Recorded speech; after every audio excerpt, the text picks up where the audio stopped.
This is Kai Wheeler from KaiWheeler.com. Today I'm going to be showing you some lower body static stretches that you can use for a quick cool down, and then I'm going to show you a more complete flexibility routine using the same stretches.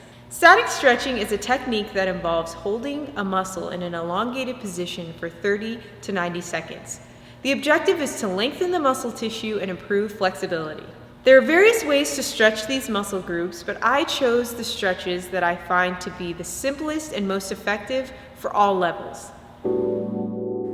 Static stretching is very important because when done correctly, it will increase range of motion, reduce risk of injury, improve movement patterns, promote healthy posture, and help protect the joints. For this routine, I will be covering the hip flexors, glutes, hamstrings, adductors, and calves. Hold each stretch for 30 to 45 seconds and remember to breathe. The first muscle group we will stretch will be the hip flexors. Lying on your stomach, grab one ankle and rotate your pelvis posteriorly so your back is nice and flat. You should feel the muscles on the front of your thigh begin to stretch.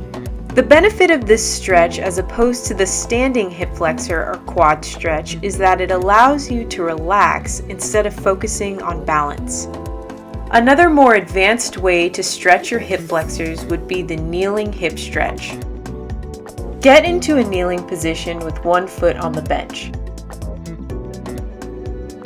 Rotate the pelvis into a posterior pelvic tilt for a deep stretch. Lean your chest slightly toward the ground and be sure not to arch your back or round your shoulders at any point. Your knees should stay behind the toes. Next up, we will focus on the glute region, more specifically the piriformis. Our first stretch for the piriformis will be the seated figure 4. Begin in a seated position with your legs extended in front of you. Cross one ankle across the opposite thigh using one hand to assist. Place the foot on the ground and slowly bring the heel as close as you can towards your butt, keeping your posture nice and upright. You should feel the stretch in the middle of the glute on the side with the crossed leg. If you don't feel the stretch or you find it difficult to hold this position, the supine figure 4 might be better for you. For the supine figure 4, you will be on your back. This time you will reach between your legs and pull the bottom leg toward your chest. Relax and go slowly as you do this. Now that we have stretched the glute region, we will move on to the hamstrings. Begin with your feet hip distance apart. Place one heel on a fairly low bench. With a nice flat back, slowly drop your chest forward and hinge your hip back. You should feel this stretch along the back of the thigh. Be sure to relax into the stretch, don't force it. Next up will be the adductors. Position yourself with your legs wide in front of a pole of some sort. Holding onto the pole, pull yourself forward. Your back should be nice and flat. You should feel the stretch in the inner thighs. If you find your back is rounding so much that you cannot feel the stretch, try the standing position. With your weight on your heels, begin with your feet nice and wide. Shift your body to one side, lifting one heel off the ground.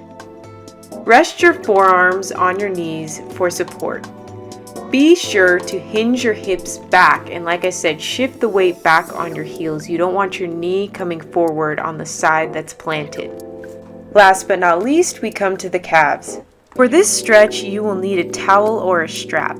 I'm pretty flexible, so my towel isn't very long, but I would advise using something longer so you don't get the hamstring instead of the calf and so you will be more comfortable. In a seated position, place the towel around the upper portion of the foot and pull the towel towards you. To get different spots of the calf, move your foot at different angles, to the left and to the right.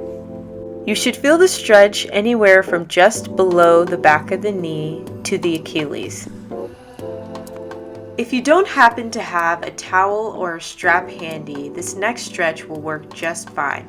Beginning in a kneeling position, get onto your hands and toes. Using one foot for support, push one heel toward the ground. For those of you that have been following my channel for a while now, you know I have a myofascial trigger point release series where I discuss the influence of tension on the body. Release techniques or self-massage goes hand in hand with stretching. Each of the stretches I just covered corresponds with the trigger point release. I recommend performing the release technique prior to the stretch for the most effective flexibility routine. For example, release the TFL and rectus femoris with the medicine ball, lacrosse ball, or a foam roller, followed by the hip flexor stretch.